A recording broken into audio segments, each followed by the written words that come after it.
Ooh, hot topic today. So today we're going to chat about hunger cues. What do they mean and how you can outsmart them so that you can continue to move towards your fitness goals. So if you're tracking on a weight loss journey and you do 2 steps forward and then go rolling backwards because hunger gets the best of you, you are not going to want to miss this episode. So stay tuned.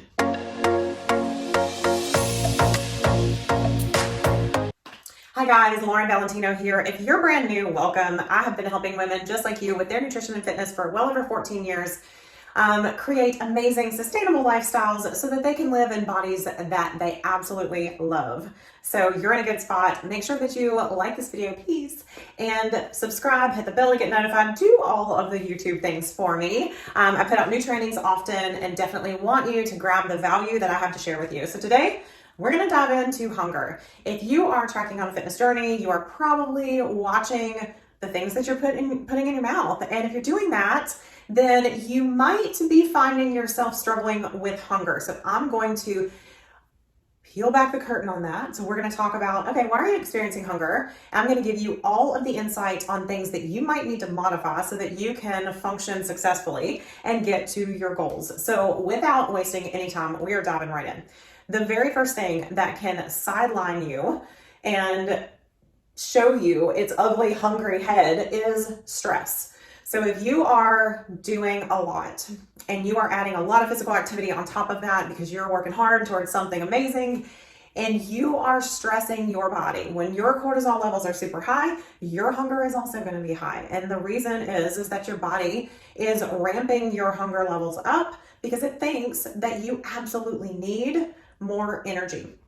So if you're under a stressful event, you're going to see your body cranking and you're also going to see your hunger elevate. So it's important that you implement some things to bring that stress level down. The most simple thing to do is to protect your sleep.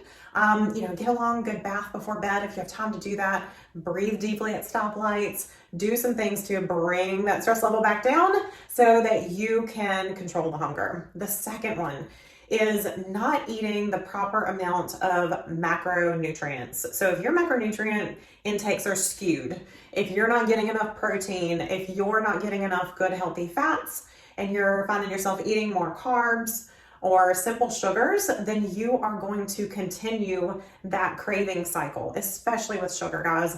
Sugar raises our insulin levels, and as they start to drop again, the body goes, ooh, that was fun, let's do it again. So you get that hunger cue immediately from your body that says, more please. So if you've ever gone through any type of sugar detox, you know how difficult that is. It's 3 days of mind over matter and some hard work to get on the other side of it. If you are interested in doing something like that, you absolutely have to grab our 7-day food and fitness fix. That program is inexpensive. It's 7 days of commitment. We set everything up for you to say goodbye to sugar for good, just to get on the other side of it. So check that out if you're interested and if you feel like you are definitely one of those people who are addicted to sugar. I know that sugar for me is tricky. It is just tricky. So I'm thankful that I'm on the other side of it, but I know that is something that I personally have to watch because once I start, I want to keep going. Okay, so number 3 is lack of sleep. Now, it only takes one night, guys, one night for our leptin and ghrelin levels to be thrown completely off. So if you are under 6 hours of sleep, again, sadly, it only takes one night.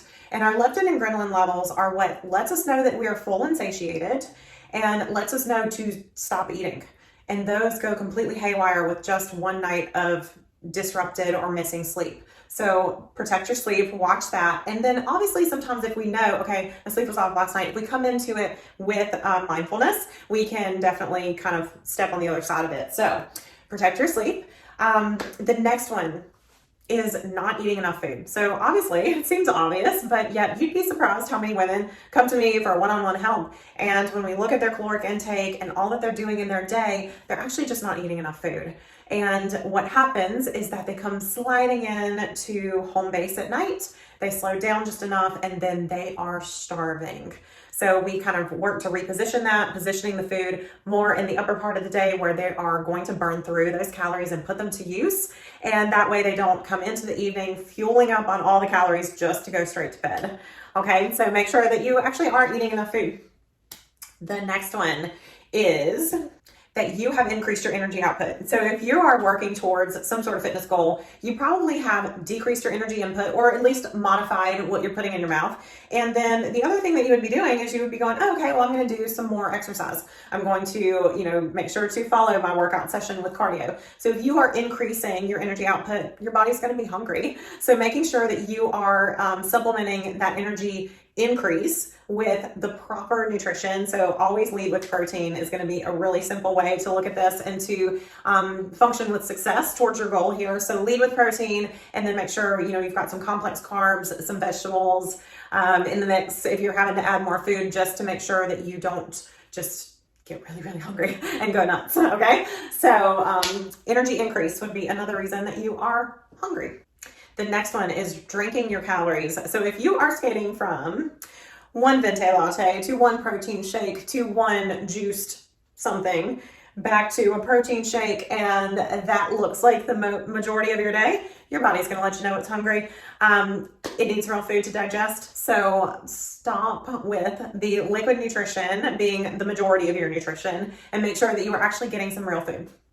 Number 7 is too many refined carbs. So if you are a carbie, if you love your carbs, and the majority of those are refined carbs. So meaning anything that's not complex carbs. Complex carbs are going to be things like sweet potato, brown rice, oatmeal, things that have fiber in them and are slower for your body to digest. When you have fast acting carbs, refined carbs, you are absolutely going to crave more food.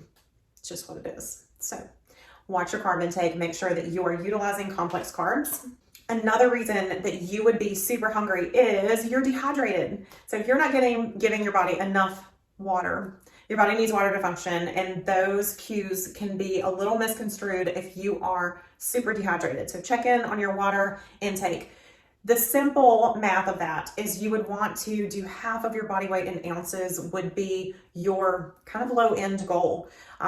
So check in on that, see how you're doing. If you're like, that's crazy from the amount that I'm drinking now, then just slowly start to work that up at about 20 ounces a day until you get to that number. And then our final reason for having crazy amounts of hunger, you've got to check in on your medications. So if you are someone who is taking medications absolutely have their place. I'm not telling you to do anything without your doctor's consent. Medications have their place, but for example, prednisone is going to make you extremely hungry. Prednisone is an anti-inflammatory drug given for a myriad of different things. Birth control, anything that's altering your hormones is definitely going to make you hungrier because you're changing your internal atmosphere. So check in on your medications, make sure, see if the side effects are increased hunger, and you may want to have a conversation with your physician about that. Okay, ladies, we have all the tools that we need to be on the other side of our hunger games, okay? So don't let your body play tricks on you. You know the things that you need to take a peek at if you are really struggling with hunger and what your hunger cues mean. If you have questions, of course, drop them below. I will circle back and answer those for you. And if you grabbed value from this video, share it with your friends. I greatly appreciate that. Helping me reach more people and grow our channel and help more women is what I'm all about. So have a great day, be blessed, and I will see you on the next episode.